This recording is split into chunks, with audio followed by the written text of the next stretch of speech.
1, 2, 3, come on.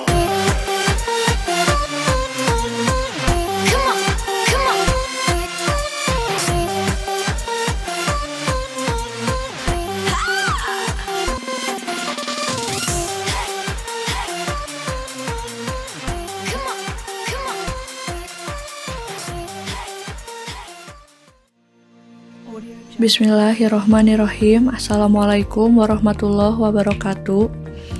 Kami dari kelompok A1 akan mempresentasikan laporan hasil praktikum tentang pembuatan tablet dengan metode granulasi basah. Saya akan mengenalkan anggota kelompok A1, yaitu ada Febila Putri Romanza, Yulia Ayu Kusuma, Clara Rosita Dewi, Revi Wahyudin, saya sendiri Afilia Diar Aryani, Mutia Yustika Wardani, dan juga Ahmad Raihan. Saya Afilia Diar, NPM 1006031717007. Di sini akan menjelaskan tentang formula. Formula yang dipakai yaitu formula nomor 1. Dengan fase dalam, paracetamol dengan konsentrasi 100 mg, Amprotap konsentrasi 10 mg, PVP konsentrasi 5 mg, etanol 95% secukupnya, laktosa secukupnya. Lalu fase luarnya, magnesium stearat konsentrasi 1%, talkum konsentrasi 2%, dan amprotap konsentrasi 5%. Saya Febila Putri Romanza akan menjelaskan tentang perhitungan granulasi basah pada formula ini. Fase dalam menggunakan konsentrasi 92%, kemudian fase luar menggunakan konsentrasi 8%, dan bobot tabletnya itu 250 mg. Maka fase dalam bisa dihitung dengan cara 92% per 100% dikali 250 mg menjadi 230 mg, dan fase luar bisa dihitung dengan cara 8% per 100% dikali 250 mg menjadi 20 mg. Lalu di sini ada perhitungan teoritis per satu tabletnya. Di sini ada dua tipe, yaitu tipe 1 fase dalam dan tipe 2 komponen granulat. Pada tipe 1 fase dalam, paracetamol sebagai zat aktif dengan komposisi 100 mg. 100 mg dikali 1 tablet, yaitu tetap 100 mg. Kemudian PVP sebagai pengikat dengan komposisi 5%, bisa dihitung dengan cara 5% per 100% dikali 250 mg menjadi 12,5 mg. Kemudian ada amprotap sebagai penghancur dalam dengan konsentrasi 10%, bisa dihitung dengan cara 10% per 100% dikali 250 mg menjadi 25 mg. Lalu di sini ada laktosa sebagai pengisi, ditambahkan secukupnya sampai konsentrasi 92%. Caranya bagaimana? Yaitu dengan cara bobot fase dalam dikurangi dengan bobot bahan-bahan yang tadi sudah dihitung. Jadi 230 dikurangi 100 dikurangi 12,5 dikurangi 25 menjadi 92,5 mg. Jadi total fase dalamnya itu 230 mg. Kemudian di sini ada tipe 2. Fase dalamnya paracetamol sebagai zat aktif komposisi 100 mg tetap sama dikalikan 1 tablet menjadi 100 mg. Kemudian PVP sebagai pengikat komposisi 500 tablet. Nah, di tipe 2 ini pembaginya itu diganti menjadi 92% dan pengalinya juga diganti dengan bobot fase dalam. Jadi 5% per 92% dikali 230 mg menjadi 12,5 mg.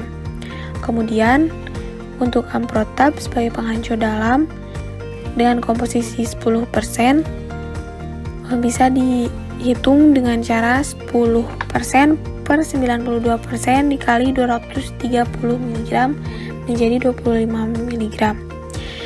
Dan ada laktosa sebagai pengisi, ditambahkan secukupnya sampai konsentrasi 92%. Caranya bagaimana? Sama dengan yang sebelumnya, dengan tipe 1, yaitu bobot fase dalamnya dikurangi bobot bahan-bahan yang tadi sudah dihitung. Jadi 230 dikurangi 100 dikurangi 12,5 dan dikurangi 25 menjadi 92,5 mg. Jadi total komponen granulatnya 230 mg. Kemudian untuk fase dalam pada tipe 1 dimulai dari amprotap sebagai penghancur luar dengan komposisinya 5%, bisa dihitung 5% per 100% dikali 250 mg menjadi 12,5 mg. Kemudian talkum sebagai gelidan dengan komposisi 2%, bisa dihitung 2% per 100 dikali 250 mg menjadi 5 mg. Kemudian Mg syarat sebagai lubrikan dengan komposisi 1%, bisa dihitung 1% per 100 dikali 250 mg jadi 2,5 mg. Jadi fase luarnya itu ditotalkan menjadi 20 mg. Lalu pada tipe 2 amprotap sebagai penghancur luar dengan komposisi 5%, bisa dihitung 5 per 92% dikali 230 mg dan hasilnya 12,5 mg. Kemudian talkum sebagai gelidan dengan komposisi 2%, bisa dihitung 2% per 92% dikali 230 mg menjadi 5%.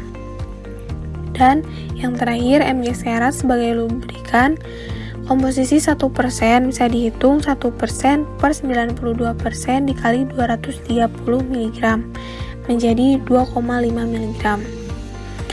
Total fase luarnya itu 20 mg.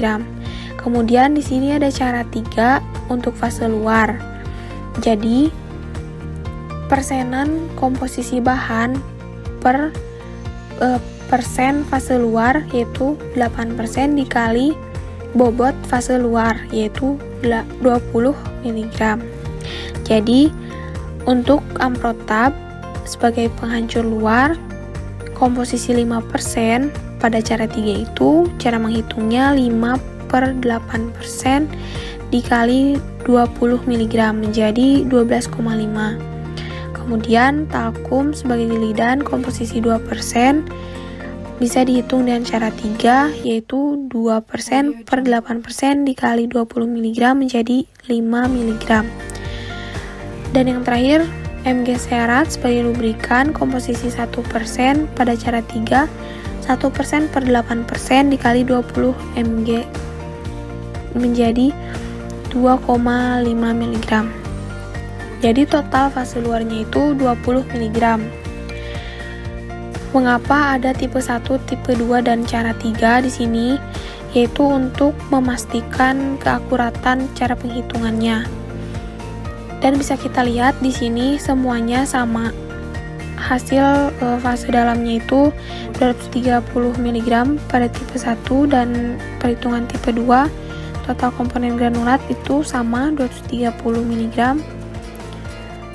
Begitu pula dengan fase luarnya.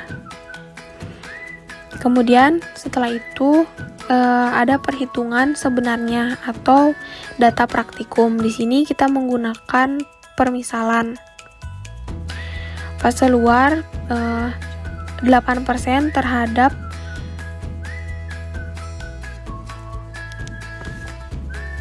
tablet utuh yaitu 8 per 100 dikali 250 mg menjadi 20 mg. Kondisi teoritis namun tidak akurat secara logika matematikanya.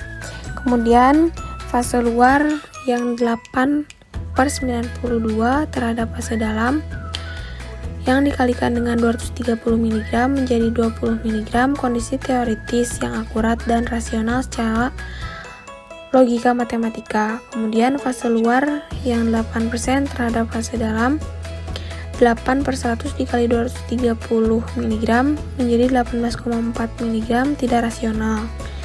Kemudian fase luar 8% terhadap massa granulat 8/100 dikali 220 mg, itu pun tidak rasional. Kemudian fase luar yang 8% terhadap massa granulat 8%/92 dikali 220 mg, yaitu 19,130 mg, itu kondisi rasionalnya. Kemudian pada penghancur luar 5%/92 dikali 220 mg menjadi 11,956 mg. Kemudian glidannya 2%, yaitu 2/92% dikali 220 mg jadi 4,783 mg. Dan yang terakhir lubrikan 1%, 1/92% dikali 220 mg menjadi 2,391 mg. Jadi total fase luarnya itu ada 19,13 mg.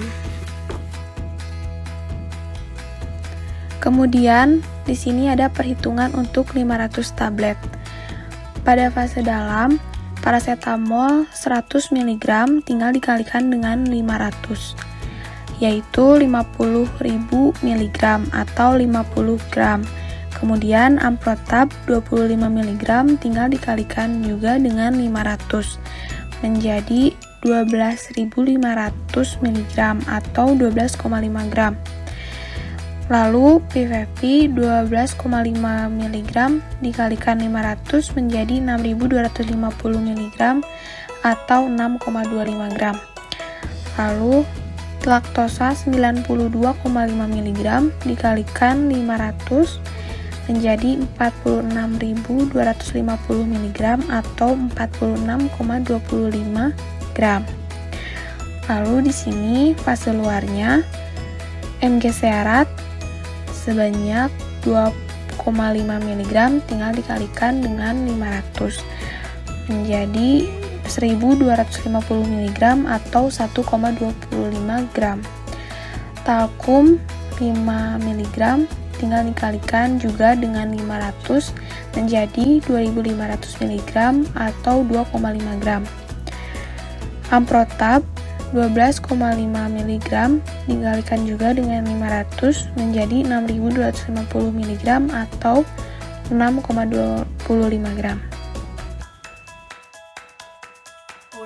Kemudian berikut tabel penimbangannya. Fase dalam paracetamol 100 mg di satu tabletnya itu 100 mg, dan jika akan dibuat 500 tablet maka ditimbang sebanyak 50 gram. Kemudian amprotab 10% di satu tabletnya itu 25 mg. Lalu jika akan dibuat 500 tablet maka ditimbang sebanyak 12,5 gram. Lalu PVP 5% di satu tabletnya itu 12,5 mg. Jika akan dibuat 500 tablet, maka ditimbang 6,25 gram. Kemudian di sini ada etanol 95% pada satu tablet, ditambahkan secukupnya sampai PVP larut sempurna. Begitu juga dengan 500 tablet, etanol ditambahkan secukupnya sampai PVP larut sempurna. Kemudian ada laktosa di satu tabletnya itu 92,5 mg. Lalu jika akan membuat 500 tablet maka ditimbang sebanyak 46,25 gram.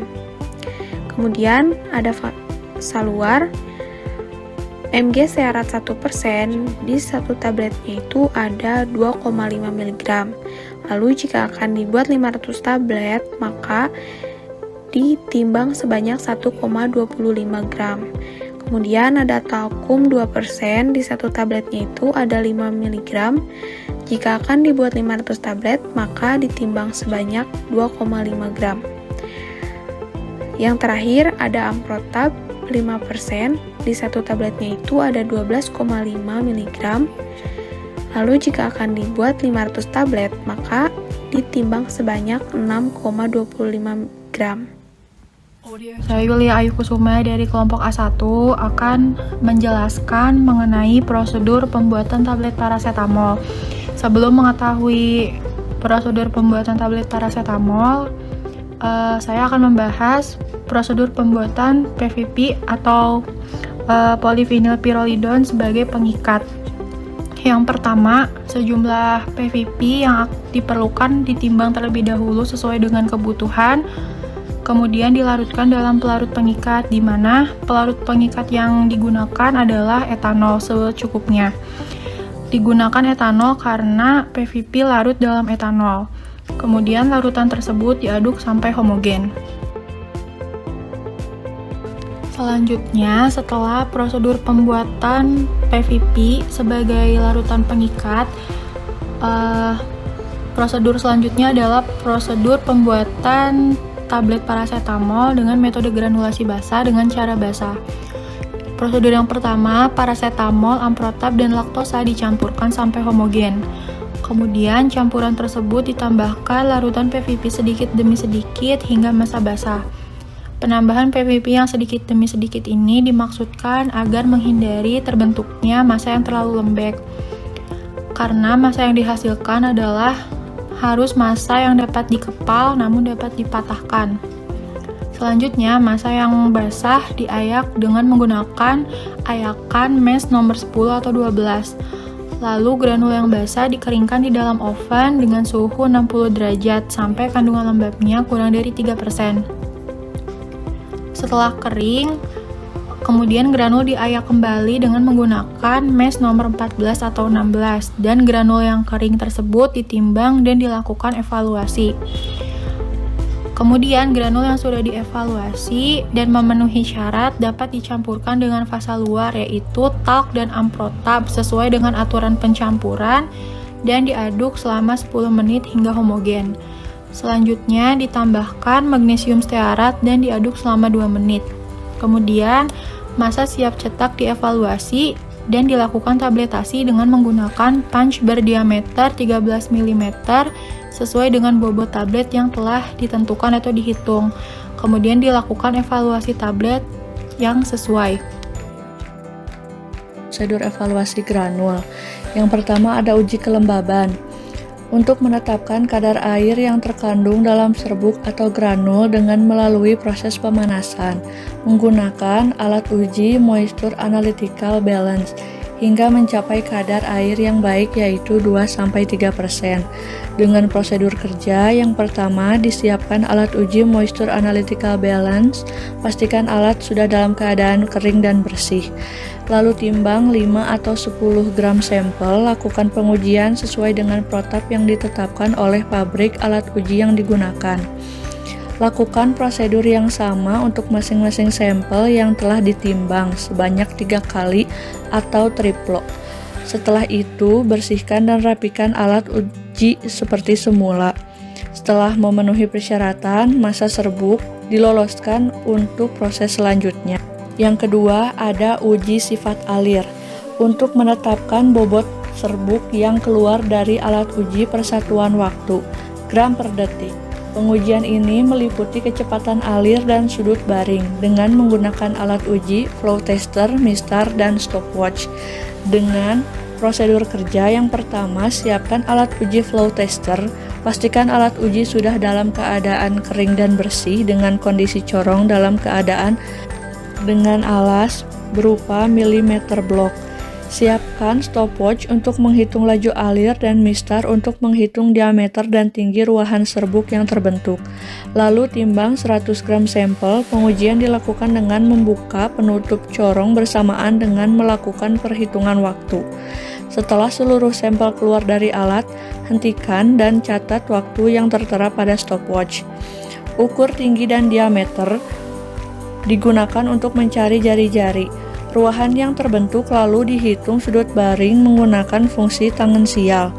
Lakukan prosedur yang sama untuk masing-masing sampel yang telah ditimbang sebanyak 3 kali atau triplo. Bersihkan dan rapikan alat uji seperti semula.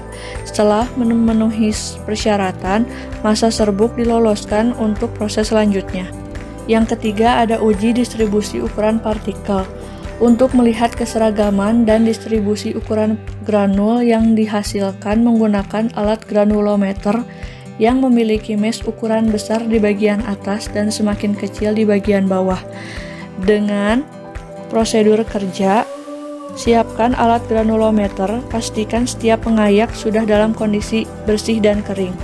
Lalu timbang 100 gram sampel, lakukan pengujian sesuai dengan protap yang dilakukan oleh pabrik alat uji yang digunakan. Timbang dan hitung persentase sampel yang tertahan pada setiap pengayak.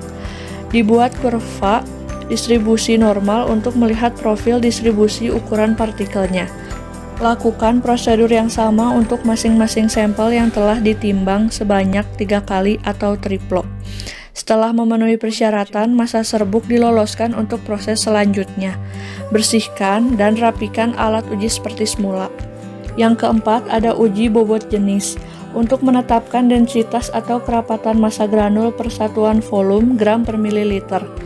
Ukuran partikel dan kerapatan serbuk berpengaruh terhadap kemampatan dan kompresibilitas serbuk atau granul dengan menggunakan alat uji tapered density tester.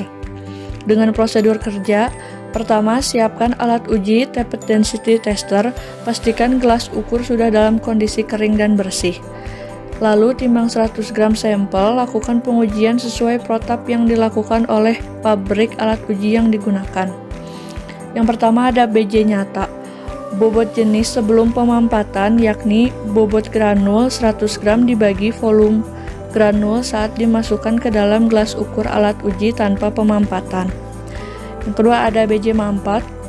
Bobot jenis setelah pemampatan yakni bobot granul 100 gram dibagi volume granul setelah pemampatan atau ketukan 500 kali. Yang ketiga ada BJ sejati. Bobot jenis granul sesungguhnya yakni bobot granul 1 gram dibagi volume granul di mana tidak termasuk pori-pori granul dan rongga antar granul. Yang keempat ada kadar pemampatan. Persentase pemampatan granul setelah pengetukan yakni persentase dari selisih antara volume granul sebelum dengan setelah pemampatan atau ketukan 500 kali dibagi volume granul sebelum pemampatan. Kelima ada perbandingan Hausner. Angka yang diperoleh dari rasio atau perbandingan BJ setelah pemampatan dengan BJ sebelum pemampatan. Yang terakhir ada persen kompresibilitas, yaitu persentase dari kemampuan granul untuk kompres dimampatkan cetakan menjadi sediaan tablet. Lalu setelah itu bersihkan dan rapikan alat uji seperti semula. Tentang prosedur evaluasi tablet. Yang pertama ada uji organoleptik, yaitu untuk melihat karakter fisik sediaan tablet yang telah dibuat, meliputi bentuk atau rupa, warna, dan bau. Yang kedua, ada uji keseragaman ukuran, untuk melihat keseragaman dari proporsionalitas antara diameter dan ketebalan tablet yang dibuat dengan menggunakan alat jangka sorong dan micrometer scale. Dengan prosedur kerja, yang pertama, siapkan alat uji micrometer scale, pastikan sudah dalam kondisi bersih dan kering. Ambil secara acak 20 tablet, lalu diukur diameter dan tebalnya menggunakan alat uji. Setelah itu, bersihkan dan rapikan alat uji seperti semula. Yang ketiga, ada uji kekerasan. Untuk melihat keseragaman dari proporsionalitas antara bobot dan tebal tablet yang berdasarkan rasio beban yang diberikan per luas permukaan kilogram per sentimeter kubik menggunakan alat hardness tester. Dengan prosedur kerja, yang pertama siapkan alat uji hardness tester, pastikan sudah dalam kondisi bersih dan kering. Lalu ambil secara acak 20 tablet, lakukan pengujian sesuai protap yang ditetapkan oleh pabrik alat yang digunakan. Setelah itu, amati dan catat nilai kekerasan masing-masing tablet, serta tentukan kekerasan rata-rata dan standar deviasinya. Bersihkan dan rapikan alat uji seperti semula. Yang keempat, ada uji friabilitas kejatuhan dan fleksibilitas abrasi atau gesekan. Untuk mengukur ketahanan permukaan tablet terhadap gesekan dan jatuhan yang dialami sewaktu pengemasan dan pengiriman, menggunakan alat uji Friability Abrasion Tester. Dengan prosedur kerja yang pertama disiapkan alat uji Friability Abrasion Tester, pastikan drum friabilitas dan fleksibilitas sudah dalam kondisi bersih dan kering. Diambil secara acak 20 tablet jika bobot lebih dari 250 mg atau 40 tablet jika bobot kurang dari 250 mg untuk masing-masing drum. Timbang bobot seluruh tablet sebelum pengujian, lalu masukkan ke dalam drum. Lalu, lakukan pengujian sesuai protap yang ditetapkan oleh pabrik alat uji yang digunakan. Tablet lalu dikeluarkan dari masing-masing drum dan dibersihkan satu persatu. Timbang bobot seluruh tablet setelah pengujian. Bersihkan dan rapikan alat uji seperti semula. Yang kelima, ada uji keseragaman bobot. Untuk mengetahui keseragaman sediaan dan memastikan bahwa setiap tablet mengandung sejumlah obat atau bahan aktif dengan takaran tepat dan merata, dengan menggunakan alat uji analytical balance. Adapun prosedur kerjanya, yang pertama, siapkan alat uji analytical balance, pastikan sudah dalam kondisi bersih dan kering. Lalu ambil secara acak 30 tablet, timbang seluruhnya dan ditimbang satu persatu. Bersihkan dan rapikan alat uji seperti semula, tentukan nilai rata-rata dan deviasinya. Yang keenam, ada uji waktu hancur, yaitu untuk mengetahui waktu yang dibutuhkan tablet untuk hancur dalam media yang telah ditentukan. Sediaan dinyatakan hancur sempurna bila sisa sediaan yang tertinggal pada kasa alat uji merupakan massa lunak yang tidak mempunyai inti yang jelas, kecuali fragmen-fragmen bahan pembantu, bagian dari penyalut atau cangkang kapsul yang tidak larut, dengan menggunakan alat uji disintegrator tester. Adapun prosedur kerjanya, yang pertama, siapkan alat uji disintegrator tester, pastikan bejana sudah terisi oleh media pelarut dan tabung tempat sampel sudah dalam kondisi bersih dan kering dengan kondisi terangkat di atas permukaan media pelarut. Bejana diisi dengan HCl 0,1 normal, dengan volume diatur pada kedudukan tertinggi dengan suhu pelarut 36 sampai 30 derajat Celcius. Ambil secara acak 6 tablet, lalu satu persatu dimasukkan ke dalam masing-masing tabung. Lakukan pengujian sesuai protap yang ditetapkan oleh pabrik alat yang digunakan. Waktu hancur dicatat sejak pertama kali alat diaktifkan hingga tidak ada bagian tablet yang tertinggal di atas kasa. Bersihkan dan rapikan alat uji seperti semula, tentukan waktu hancur tablet. Saya Clara, selanjutnya akan menjelaskan evaluasi granul yang pertama, yaitu uji kelembapan, di mana kadar air yang diperoleh yaitu 2,5% dengan penafsiran hasil kandungan air yang baik yaitu 2-3%. Sebelumnya saya akan menjelaskan tentang uji kelembapan di sini, yaitu pengujian kadar air granul dilakukan untuk mengetahui susut pada saat pengeringan granul. Nah, kelembapan di dalam granul ini dinyatakan berdasarkan berat basah atau berat keringnya. Hasil pengujian kadar air granul ini menunjukkan bahwa kadar air di dalam granul akan berbanding terbalik dengan waktu pengeringan. Sehingga, waktu pengeringan granul ini berperan penting dalam uji kelembapan. Nah, banyaknya air yang hilang selama proses pengeringan ini dipengaruhi oleh banyak faktor. Salah satunya lamanya waktu pengeringan. Lama pengeringan yang berbeda akan diperoleh kadar air yang berbeda juga yang terkandung di dalam granul. Untuk dapat menghasilkan tablet dengan sifat fisis yang baik dan kadar air yang memenuhi syarat, perlu adanya proses pengeringan dengan waktu yang sesuai. Saya Clara akan menjelaskan evaluasi granul yang kedua, yaitu uji sifat alir.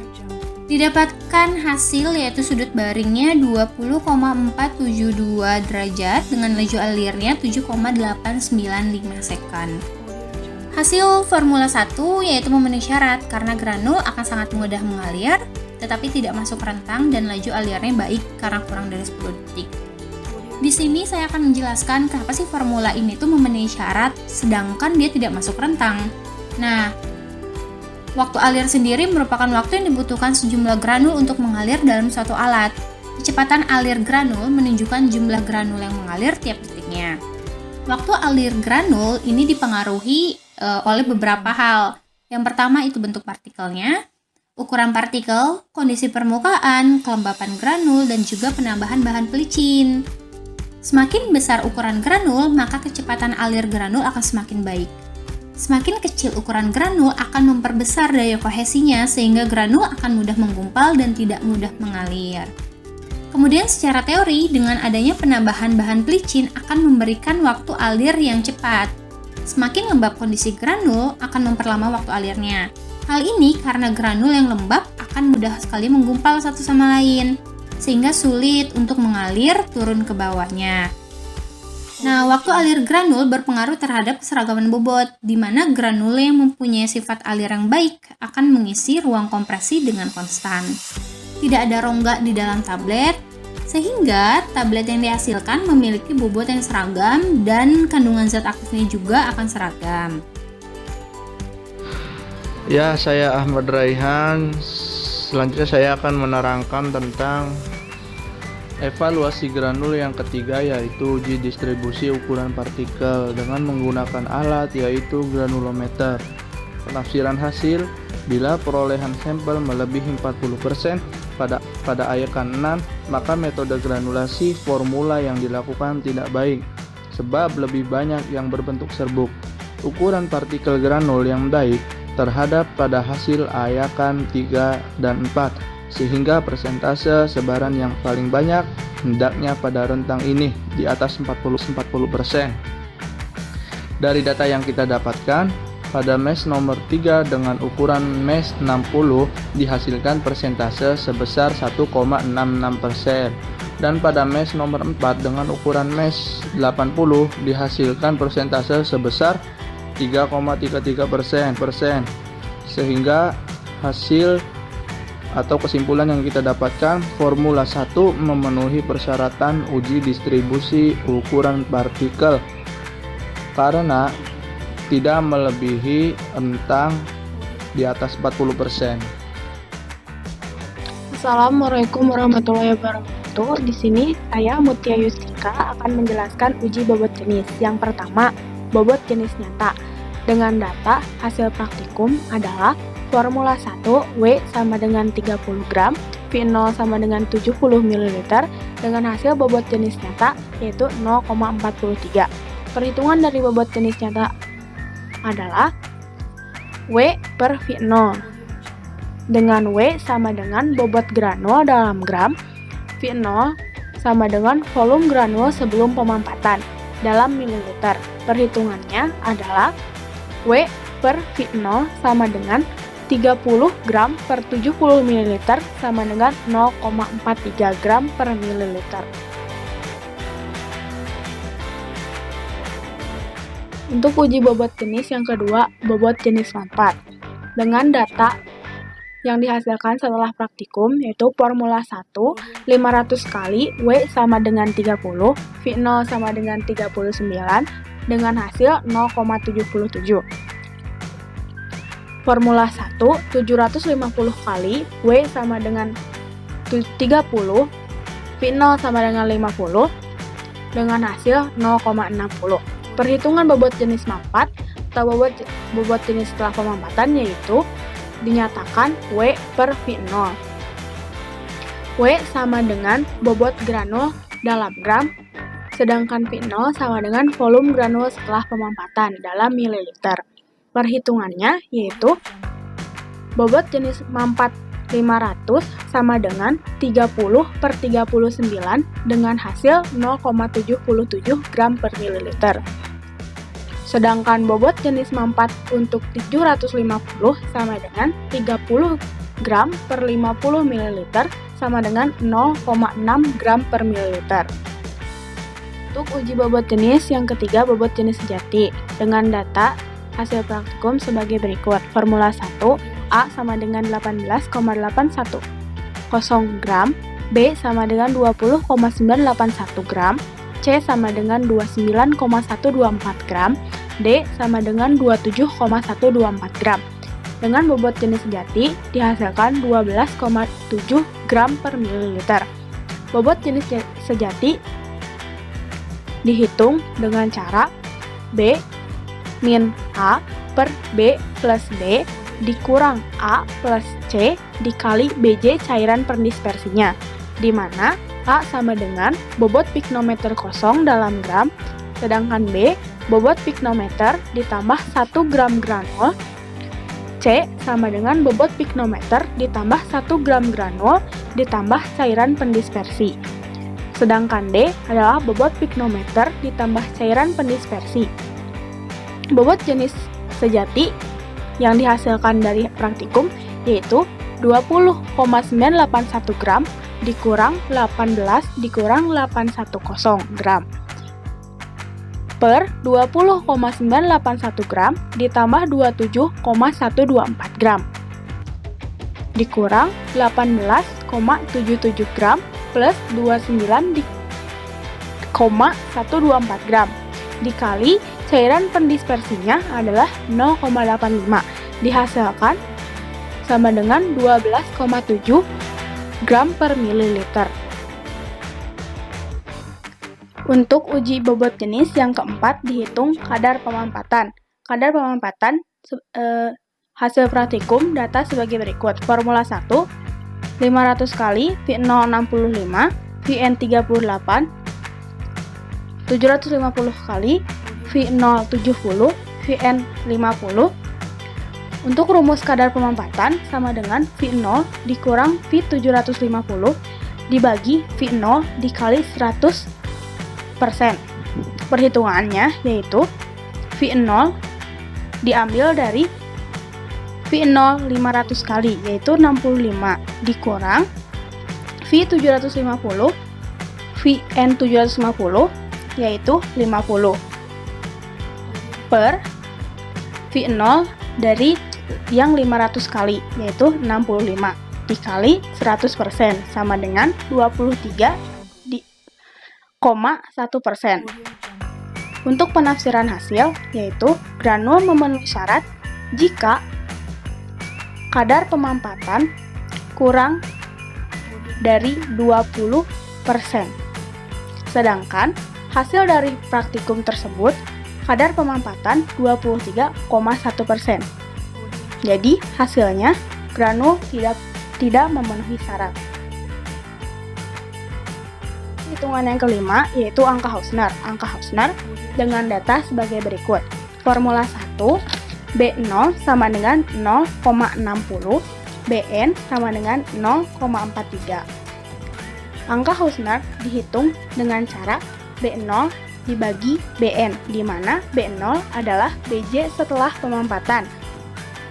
Sedangkan Bn sama dengan Bj sebelum pemampatan. Jadi, perhitungan dari angka Hausner adalah B0 Bj setelah pemampatan yaitu 0,60 dibagi Bn Bj sebelum pemampatan 0,43 sama dengan 1,4 gram per mililiter. Dengan penafsiran hasil, granul memenuhi syarat jika angka Hausner mendekati 1 atau sama dengan 1. Hasilnya adalah formula 1 memenuhi syarat karena angka Hausner sama dengan 1 atau mendekati 1. Untuk uji bobot jenis yang terakhir dihitung persen kompresibilitas dengan hasil praktikum sebagai berikut. Formula 1 Bj4 0,60 Bj nyata 0,43 dengan persen kompresibilitas 28,3%. Perhitungan persen kompresibilitas sebagai berikut. Rumusnya adalah Bj4 dikurang Bj nyata dibagi Bj4 dikali 100%. Data yang ada di tabel dimasukkan ke dalam perhitungan, yaitu Bj4 0,60 dikurang 0,43 Bj nyata dibagi 0,60 Bj4 dikali 100% sama dengan 28,3%. Dengan penafsiran hasil sebagai berikut. Indeks kompresibilitas persentase nomor 1 kurang dari 10% dinyatakan sifat alirnya sangat baik. Sedangkan 11-15 dinyatakan baik. 3 sama dengan 16-20, 21-25 dinyatakan agak baik, sedangkan 26-30 dinyatakan sifat alirnya buruk, 32-37 dinyatakan sangat buruk, dan lebih dari 38 dinyatakan sangat buruk sekali. Sedangkan hasil yang didapatkan, sifat alir granul buruk karena sifat alir tersebut tidak memenuhi syarat. Karena sifat alir tersebut menghasilkan data 28,3 yang ada di rentang 26 sampai 31, yaitu buruk. Selanjutnya, setelah tablet sudah jadi, dilakukan evaluasi tablet. Evaluasi tablet yang pertama adalah uji organoleptis. Uji organoleptis ini bertujuan untuk mengetahui sifat fisik dari sediaan, meliputi warna, bentuk, ataupun bau. Uji organoleptik ini dilakukan dengan menggunakan panca indera dengan cara melihat bentuk sediaan, warna, dan bau. Berdasarkan hasil dari Formula 3, tablet parasetamol memiliki bentuk yang bulat, berwarna putih, dan tidak berbau. Dari ke-20 tablet tersebut dihasilkan bentuk yang bulat, berwarna putih, dan bau yang tidak berbau. Hasilnya, tablet memenuhi syarat sesuai dengan karakteristik tablet yang dibuat. Artinya sesuai dengan monografi zat aktif parasetamol yang berwarna putih. Selanjutnya, evaluasi yang kedua, evaluasi tablet yang dilakukan adalah uji keseragaman ukuran. Uji keseragaman ukuran ini bertujuan untuk mengetahui keseragaman ukuran fisik tablet yang dibuat berdasarkan diameter dan tebal tablet. Di mana uji keseragaman ukuran ini menggunakan alat yaitu jangka sorong dengan mengambil tabletnya, dan tablet tersebut dijepit dengan menggunakan jangka sorong dan dapat dilihat angka yang tertera pada jangka sorong. Dipastikan tablet menempel pada jangka sorong untuk mendapatkan hasil yang akurat. Dari Formula 1 ini, dari ke-20 tablet dihasilkan diameter dan tebal tablet yang beragam, sehingga dihasilkan rata-rata diameter tablet yaitu 0,3935. Penafsiran hasil dari uji keseragaman ukuran adalah diameter tablet tidak lebih dari 3 kali dan tidak kurang dari 1/3 atau 4/3 tebal tablet. Kemudian di perhitungannya Formula 1. Yang pertama, karena diameter tablet tidak lebih dari 3 kali, maka 3 dikali 0,3935 dihasilkan 1,1803 cm dan tidak kurang dari 1/3 tebal tablet, di mana tebal tabletnya 4/3 dikali 0,3935 dihasilkan 0,525 cm. Berarti diameter di antara 0,525 cm sampai 1,1803 cm. Hasil yang didapatkan, Formula 1 memenuhi syarat karena diameter tablet tidak lebih dari 3 kali dan tidak kurang dari 1/3 kali tebal tablet.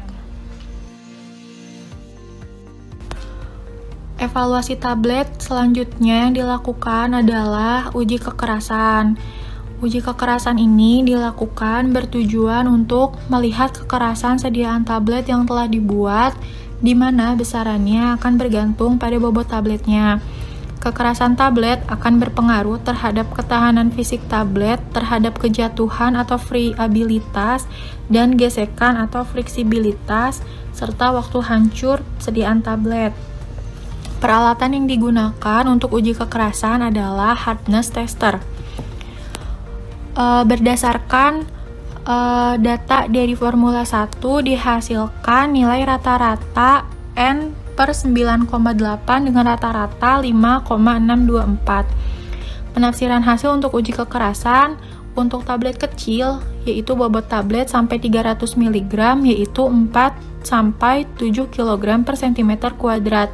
Sedangkan untuk tablet besar bobot tablet 400 sampai 700 mg berada pada rentang 7 sampai 12 kg per cm kuadrat.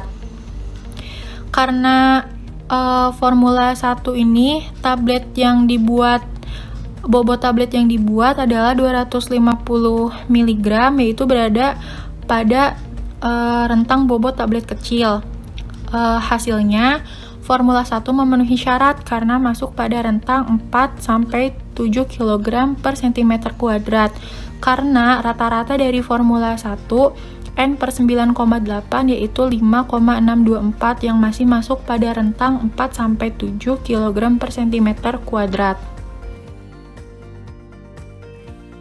Bismillahirrahmanirrahim. Perkenalkan, saya Repi Wahyudin. Saya akan melanjutkan evaluasi tablet, variabilitas dan fleksibilitas.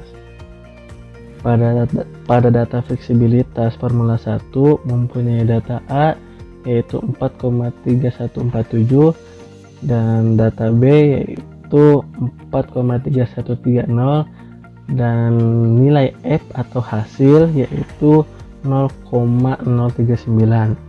Pada perhitungan fleksibilitas mempunyai rumus yaitu A dikurangi B dibagi A dikali 100%.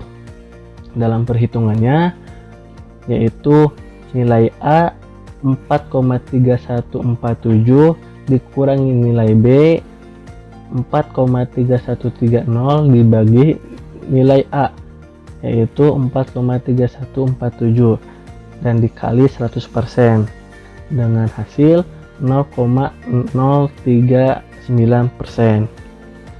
Sedangkan pada data variabilitas Formula 1 mempunyai data A 6,4323 dan data B 6,400 dan nilai F atau hasil 0,502.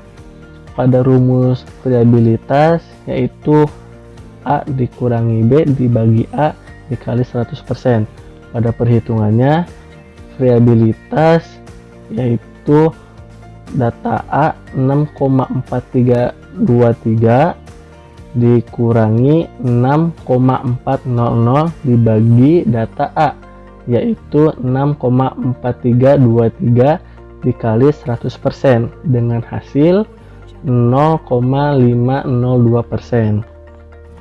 Pada penafsiran hasil variabilitas dan fleksibilitas yaitu bobot yang hilang setelah pengujian tidak boleh melebihi dari 1%.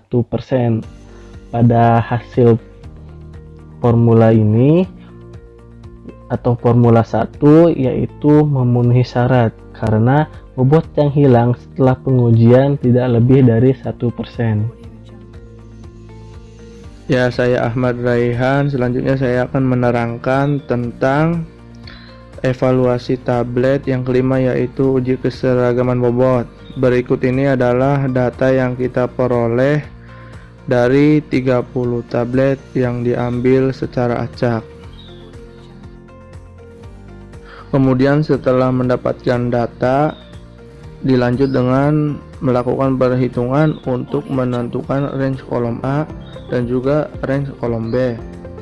Nah, dihasilkan range kolom A itu 231,53 mg sampai 269,13 mg dan range kolom B 212,78 mg sampai 287,88 mg. Kemudian penafsiran hasilnya yaitu tidak boleh ada dua tablet yang masing-masing menyimpang lebih besar dari harga yang ditetapkan pada kolom A dari bobot rata-rata, dan juga tidak boleh ada satu tablet pun yang menyimpang lebih dari harga pada kolom B. Kemudian hasil yang kita dapatkan bahwa Formula 1 memenuhi syarat karena tidak ada dua tablet yang masing-masing menyimpang lebih besar dari harga yang ditetapkan pada kolom A dari bobot rata-rata, dan tidak ada satu tablet pun yang menyimpang lebih dari harga pada kolom B. Selanjutnya yang keenam yaitu uji waktu hancur. Pada uji waktu hancur mempunyai data 6 tablet. Tablet yang pertama 1,98 menit, tablet yang kedua 1,94 menit, tablet yang ketiga 2,34 menit, tablet yang keempat 2,56 menit, tablet kelima 2,48 menit, tablet ke-6 2,98 menit. Sedangkan pada penafsiran hasil uji waktu hancur, yaitu tablet hancur jika tidak ada bagian tablet yang tertinggal di atas kasa atau terkecuali seperti pernyataan yang disebutkan sebelumnya. Waktu yang diperlukan untuk menghancurkan ke-6 tablet tidak lebih dari 15 menit untuk tablet yang tidak bersalut atau sesuai dengan waktu yang ditentukan pada monografi. Bila satu tablet atau dua tablet tidak hancur sempurna, ulangi pengujian dengan 12 tablet lainnya. Tidak kurang 16 dari 18 yang diuji harus hancur sempurna. Sedangkan pada hasil waktu uji hancur pada Formula 1 yaitu memenuhi syarat karena waktu hancur yang baik kurang dari 15 menit.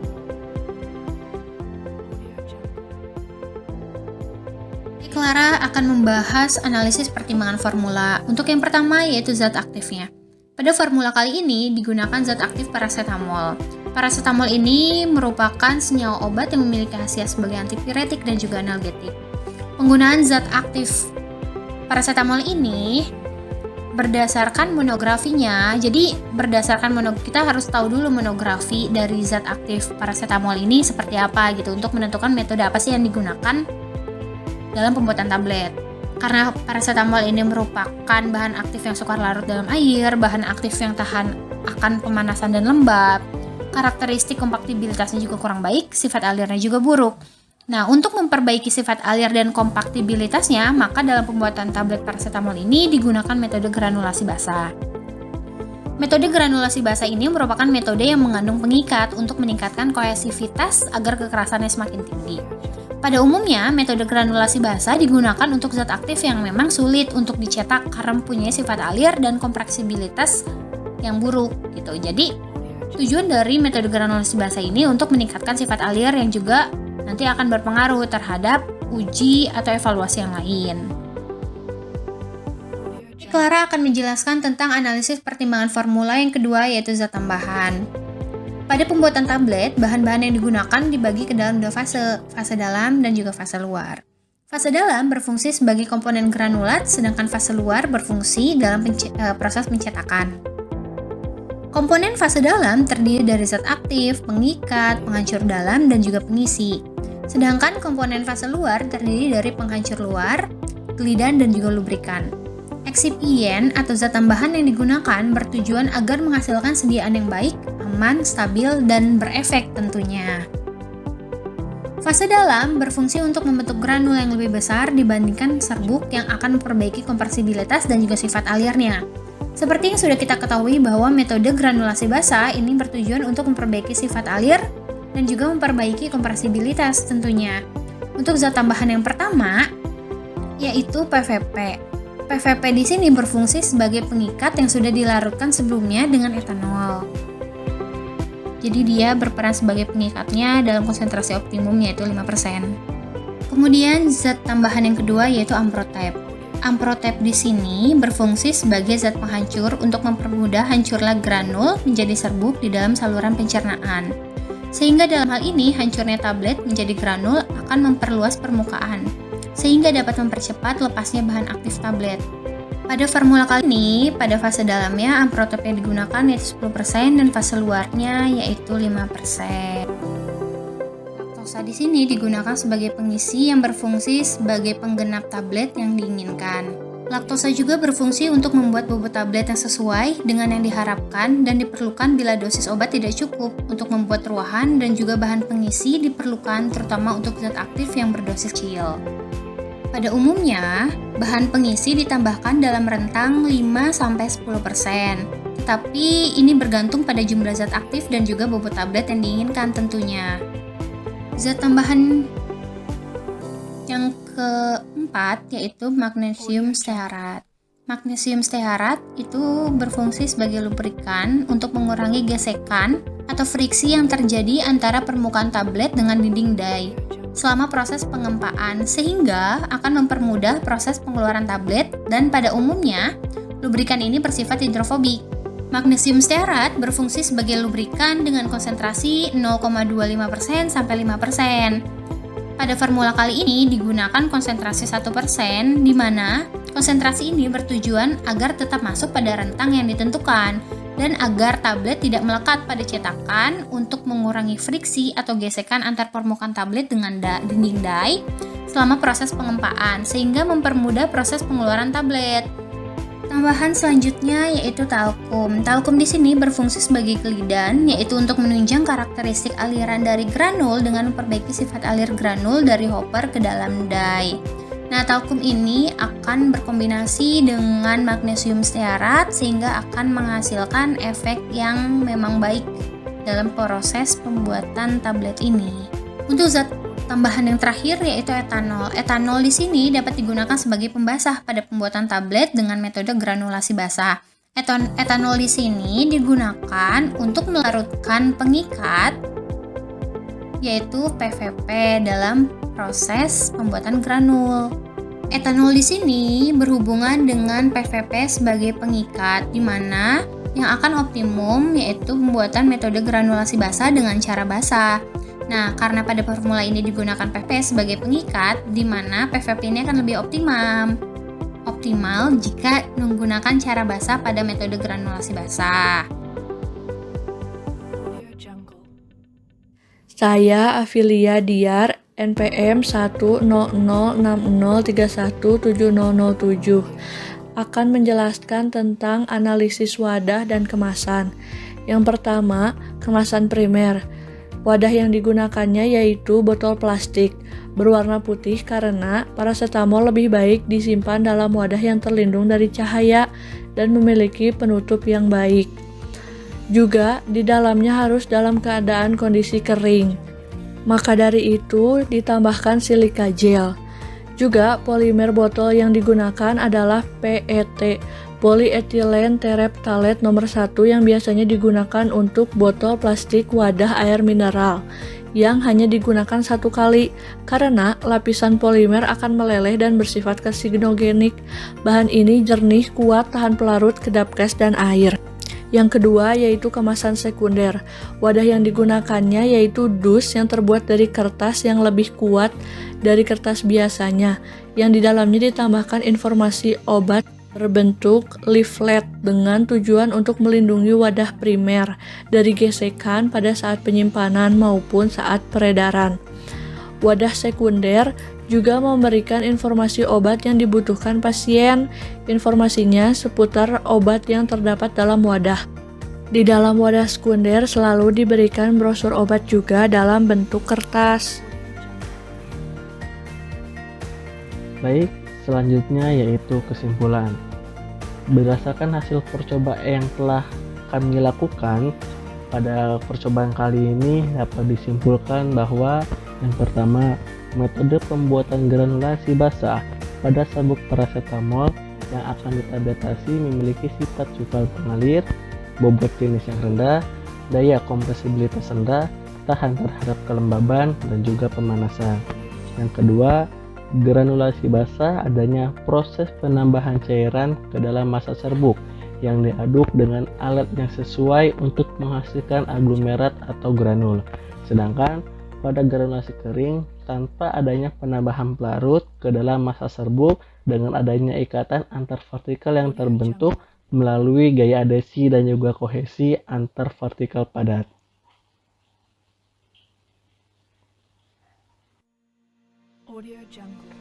Yang terakhir yaitu hasil evaluasi pada Formula 1. Pada evaluasi Formula 1, uji kelembaban, uji lajur alir, uji sudut baring, dan uji distribusi ukuran vertikal semuanya pada memenuhi syarat. Sedangkan pada uji kadar pemampatan, uji perbandingan Hausner, dan uji kompresibilitas semuanya tidak memenuhi syarat. Selanjutnya yaitu evaluasi pada tablet. Pada evaluasi tablet, uji organoleptis, uji keseragaman ukuran, uji kekerasan, uji keseragaman bobot, dan uji waktu hancur semua uji tersebut memenuhi syarat, kecuali pada uji variabilitas dan fleksibilitas, yaitu tidak memenuhi syarat. Sekian presentasi dari kelompok A1, kurang lebihnya mohon dimaafkan karena kesempurnaan dan kebenaran datangnya dari Allah Subhanahu wa taala dan kesalahan mutlak datang dari kami. Wassalamualaikum warahmatullahi wabarakatuh.